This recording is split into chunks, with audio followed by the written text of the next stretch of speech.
3 4 5 6 7 8 1 2 3 4 5 6 7 8 9 10 11 12 13 14 next chain squat 1 2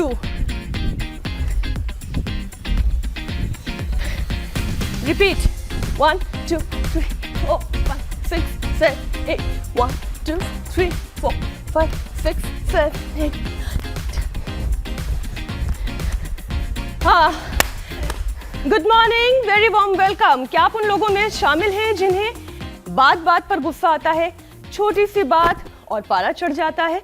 तो जरा संभल जाइए, क्योंकि हर गुस्सा सिर्फ स्वभाव की कहानी नहीं होता, कई बार ये बिगड़ती हुई सेहत का इशारा भी होता है। और यही वजह है कि हमने आज हाई एनर्जी एक्टिविटी से शो की शुरुआत की है, क्योंकि शरीर जितना एक्टिव और फिट होगा, दिमाग उतना ही शांत और कंट्रोल में होगा। और सुनिए, ये बात हम ऐसे ही नहीं कह रहे हैं। एक लेटेस्ट स्टडी क्या बताती है कि लोगों को परेशान करने वाली तस्वीरें, वीडियो जब दिखाए गए और जैसे हादसे, वायलेंस के विजुअल्स, और तब देखा गया कि जो लोग कम फिट थे उनमें गुस्सा, बेचैनी बहुत तेजी से बढ़ी है। जबकि जो हमारी तरह रेगुलर योग और वर्कआउट करते हैं, एक्सरसाइज करते हैं, उनके इमोशन ज्यादा स्टेबल थे, कंट्रोल में थे। रिसर्च के मुताबिक अनफिट इंसान को फिट इंसान के मुकाबले 8 गुना, जी हाँ 8 गुना ज्यादा गुस्सा आता है। और यही बात सेहत के लिहाज से सबसे ज्यादा अलार्मिंग भी है, क्योंकि बार बार गुस्सा आने का पहला वार नस नाड़ियों को झेलना पड़ता है। गुस्से में तनाव वाले हार्मोन बढ़ते हैं, ब्लड प्रेशर अचानक ऊपर जाता है, ब्लड वेसल्स सिकुड़ती हैं और सिर दर्द, माइग्रेन, तेज हार्ट बीट जैसी दिक्कतें भी शुरू हो जाती हैं। और अगर यही सिलसिला चलता रहे तो नुकसान केवल मूड तक नहीं रुकता, दिल पर दबाव भी बढ़ता है, दिमाग पर असर पड़ता है, स्ट्रोक का खतरा बढ़ सकता है, किडनी हाई बीपी की मार झेलती है, फेफड़ों की वर्क कैपेसिटी गिरती है, पाचन गड़बड़ाता है, एसिडिटी, रिफ्लक्स, IBS जैसी परेशानियां भी शरीर में बढ़ जाती हैं। यानी कि मामूली बात पर आने वाला गुस्सा धीरे धीरे शरीर को उम्र से पहले थका सकता है, बीमारियों के भंवर में फंसा सकता है। Hypertension, diabetes, heart disease, stroke, anxiety, depression, यहाँ तक कि स्किन और इम्यूनिटी से जुड़ी दिक्कतें भी इससे ट्रिगर हो सकती हैं। तो सवाल सिर्फ इतना नहीं है कि आपको गुस्सा कितना आता है, सवाल यह है कि आपका शरीर और आपका नर्वस सिस्टम उसे कितना झेल पाता है। तो चलिए योग गुरु से आज बात करेंगे गुस्से, नस, नाड़ियां, उन तमाम बड़ी बीमारियों की जो चुपचाप इसी रास्ते से शरीर में दाखिल हो जाती हैं। स्वामी जी, बहुत बहुत स्वागत आपका। प्रणाम स्वामी जी। प्रणाम स्वामी जी। बहुत बहुत प्रणाम आपको मेरी बहन मीनाक्षी जी, अमित जी। और देखो हमारी एक छोटी योगिनी इधर बैठी है, एंजल।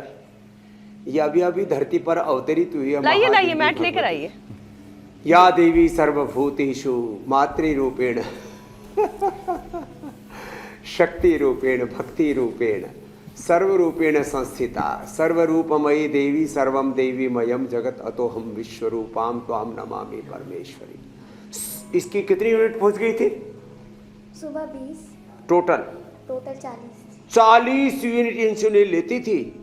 अब इंसुलिन को खदेड़ दिया है, हटा दिया है, भगा दिया है, और बिना इंसुलिन के अब शुगर एकदम एब्सोल्युटली राइट रह रहा। और पहले कितना पहुंच जाता था? 500 से ऊपर थे। 500 से ऊपर तक पहुंच जाता था। रे राम राम राम एंजल का। और ये हमारे दाईं तरफ बैठे हुए हमारे बेटे, क्या नाम है? प्रियांशु जी। इनकी भी शुगर 400-500 तक पहुंच जाती थी और इनको 40 यूनिट। कितना? 40। राम राम राम। अब देखो ये इंसुलिन बंद और शुगर नॉर्मल। अब बस अब जो बता रहे हैं उसको रोज करेंगे बच्चे, मंडूक आसन से लेकर के गोमुखासन तक। ये और हाँ, ये थोड़ा गुस्सा करता था प्रियांशु, अब नहीं करना। हाँ, आज से। और बात नहीं मानता था, अब बात भी मानने का इसने संकल्प लिया। चलो बच्चों मंडूक आसन करो। अब देखो, चाहे बात टाइप 1 डायबिटीज की हो, टाइप 2 डायबिटीज, डायबिटीज के कॉम्प्लिकेशंस की हो, और नसनाड़ियों की हो, cell to soul to all, free for all. 7:56 पर हमारी ये योग की पाठशाला शुरू हो जाती है। सबका योगक्षेम, सबका उपचार, सबके लिए उपचार, सबके लिए समाचार, सबका योगक्षेमम वहाम्यहम का संकल्प इंडिया टीवी का ऐसा फलीभूत हो रहा है। लीवर की प्रॉब्लम वाले, लीवर किडनी की प्रॉब्लम वाले, अपने किडनी पेनक्रियाज की प्रॉब्लम वाले, डायबिटीज और डायबिटीज के कॉम्प्लिकेशंस, रेटिनोपैथी, नेफ्रोपैथी, न्यूरोपैथी, नस नाड़ियों की बीमारियां शुगर वालों को भी हो जाती है। इसलिए मैंने प्रियांशु और एंजल को माध्यम बना करके कहने की कोशिश की है कि हर रोग से मुक्त हो सकते हैं, रोग मुक्त योग युक्त होकर के जीना है।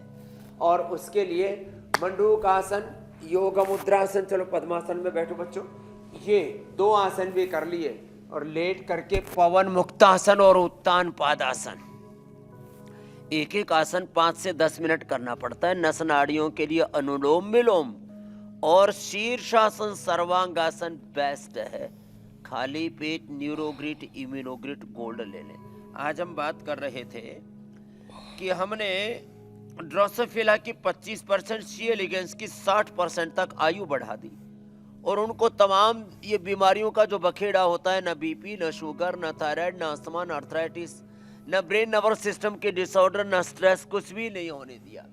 चलो बच्चों ऐसे ही रोज करना। चलो सर्वांगासन करो, ये वहां लेट करके कर लो सर्वांगासन, और ऐसे फिर शीर्षासन, ये नस नाड़ियों के लिए बड़ा जबरदस्त है। चलो बच्चों आप भी करो, नहीं तो डायबिटीज के कारण से भी ग्रोथ रुक जाती है और लोग जो है ना ये उल्टा नहीं लटकते।